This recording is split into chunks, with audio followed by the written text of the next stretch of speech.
Welcome to the Design Portal BootCamp lesson on shared entities.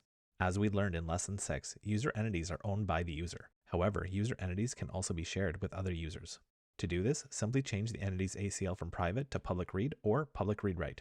If the entity has an ACL of public read-write, then that means another user can update the entity. The creator of the entity is still the owner though. As an example, after the user creates an entity, another user can use the Get Shared Entities for Profile ID request to get access to a specific player's entities. In the response, an array of entities will be returned. If the user does not have any entities, then an empty array will be returned instead. As mentioned earlier, if the entity has an ACL of 2 for public read-write, then the other user can use the Update Shared Entity request to modify the entity's data. Shared entities are typically used in socially connected turn-based games, but perhaps your game app will find a use for them. We'll use the API Explorer to demonstrate a couple of the shared entity requests. The first user authenticates with brainCloud. From the service drop-down list, select Entity. The Create Entity operation will already be selected.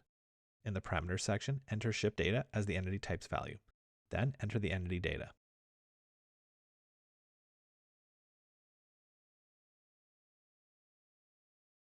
Set the entity's ACL to 2 for public read-write. Click Execute to make the request. The entity has been created.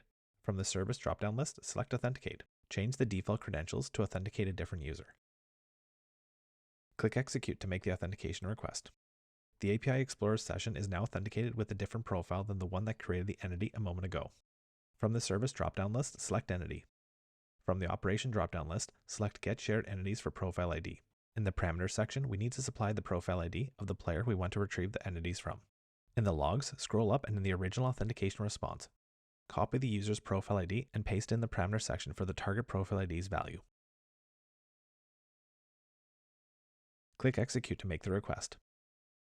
Notice that the original user's entity is returned. If the entity had had an ACL of private, it would not have been returned. From the Operation drop-down list, select Update Shared Entity. In the Parameter section, paste in the profile ID that's still saved to the clipboard for the target player ID value. Then, in the Get Shared Entities for Profile ID response, copy the entity ID, and in the Parameters section, paste it in for the entity ID value. Set the entity type to ship data, and then set the entity data. Remember, this data will completely replace the existing entity data. Click Execute to make the request. The entity has been updated. Let's verify the first user's entity data. On the left, click Users, then User Browser. Click the second user in the list, and on the right, click Go to User. On the left, click Data, then User Entities. Click the user entity, and on the pop-out pane on the right, notice that the data reflects the changes made using the Update Shared Entity request. Statistics are the next lesson in the Design Portal Bootcamp.